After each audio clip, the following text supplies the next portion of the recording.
The most recent dividend payout from TLTW, 53 cents. Not their highest payout, but let's multiply it by 12 to estimate the annual yield. And that gives us 19.2%. Yikes! TLTW offers us a huge yield, but that isn't enough. TSLY also offers a huge yield, but I didn't buy it because the value keeps dropping and I think that's going to continue indefinitely. TLTW is a different animal. I'm betting that when the Fed cuts interest rates, which will happen eventually, that the price of TLTW will head up. And that would mean a rising stock price and juicy dividends for this fund. Maybe bonds aren't as boring as I thought. By the way, I just added this little fella to the About page, and I'll explain what's happening a little later on. TLTW is new, less than a year old, and the payouts are all over the place. 31 cents one month, 65 cents the next. It's difficult to estimate an annualized yield at this point. In the intro, you saw that when I annualized the most recent payout, it gave us a number of 19.2%. I also created the average of all 9 payouts since inception, and that also resulted in a similar number, just over 19% yield. So from an income perspective, off to a great start. A quick disclaimer, I'm not a financial advisor. Since retiring in 2017, I became far more motivated to research my investments in depth because they pay my bills. And the point of these videos is to share what I learn. TLTW combines 2 things, Treasury bonds and option income. The Treasury bonds are long-term, at least 20 years to maturity. And the fund manager for TLTW doesn't need to go out and buy those bonds individually because they have a sister fund already that consists of long-term Treasury bonds.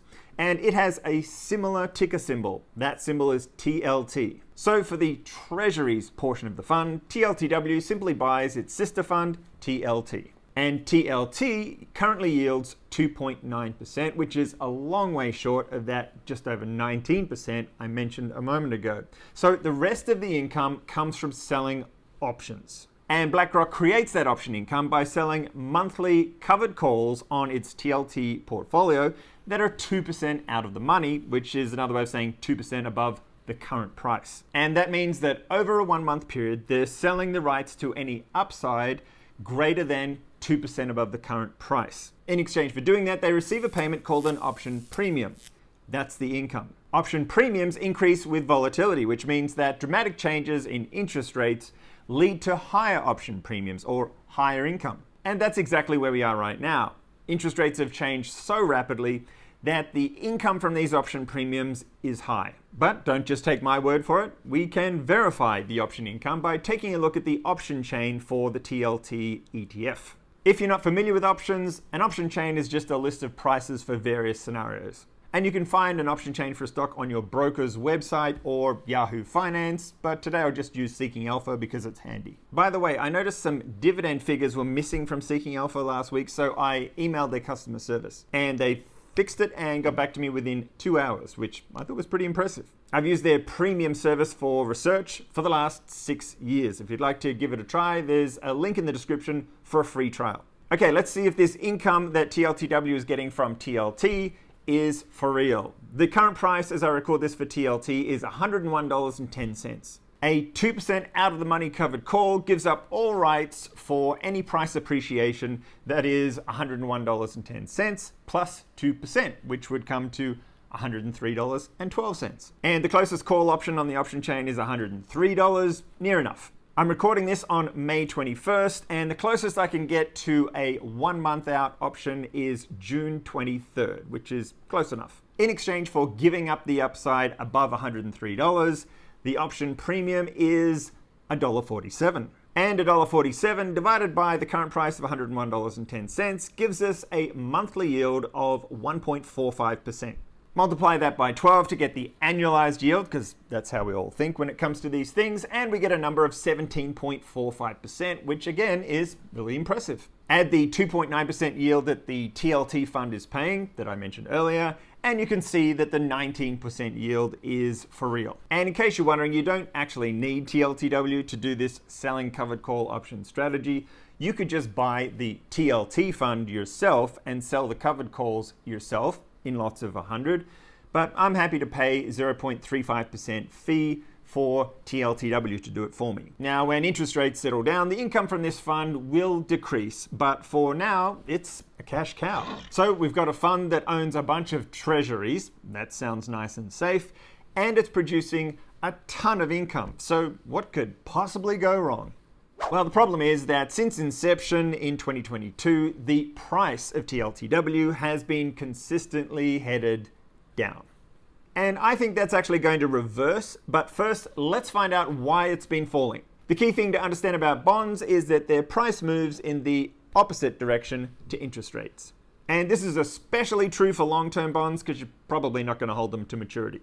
If a long-term bond yields, say, 4%, and then there's an increase in interest rates up to 5%, then that 4% bond that cannot be cashed in for 20 years becomes less attractive, and so its value or price falls. And that's exactly what's been happening for the TLTW fund so far. Interest rates have been rising, and so the bonds in the portfolio have been falling in value. I won't spend much time on the investment objective for TLTW because it's basically what I just explained, and that is hold the TLT fund and use covered calls to create income. It's not actually trying to keep up or beat any specific index like the S&P 500. But before we move on, I want to clarify one thing that confused the heck out of me when I was researching this fund. If you happen to read the fact sheet, under the investment objective are 3 reasons to buy this fund. So of course, we're going to read those. Points 1 and 3 make sense, income and convenience, we all get that. But point number 2 says that the fund may outperform in periods of rising interest rates. And a minute ago, I said that the fund has been going down in value because of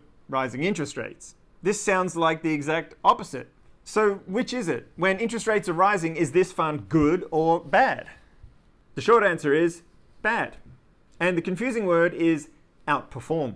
Outperform what? They don't say, but I think they're referring to the concept that the TLTW fund will outperform the TLT fund.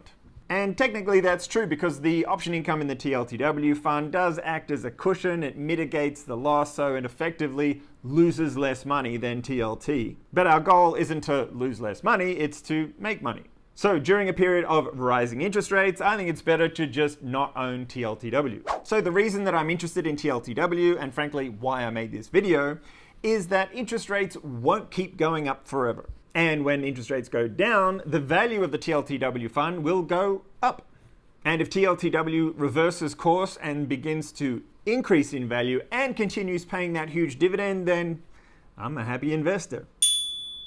If your investment portfolio is heavy on some of the S&P 500 stocks like Apple, Microsoft, Amazon, for example, many of us are guilty of that, then the TLTW fund does offer some returns that are not correlated to a specific industry or a specific company. So in that respect, it does offer some sense of diversification. Before we move on to the bear case, this video is brought to you by the Armchair Income Facebook community.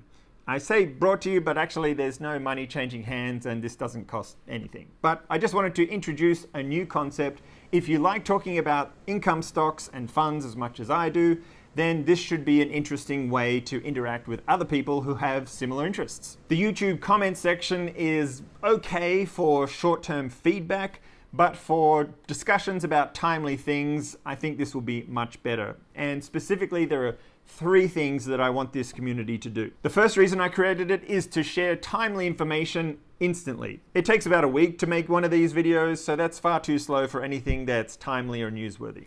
The second thing I want to do with this Facebook community is to share ideas as a group. Based on some of the comments that I've been reading, I think that we have the beginnings of a group of people who have ideas that are worth sharing. For example, the idea for this video came from Michael and was also commented on by Norman.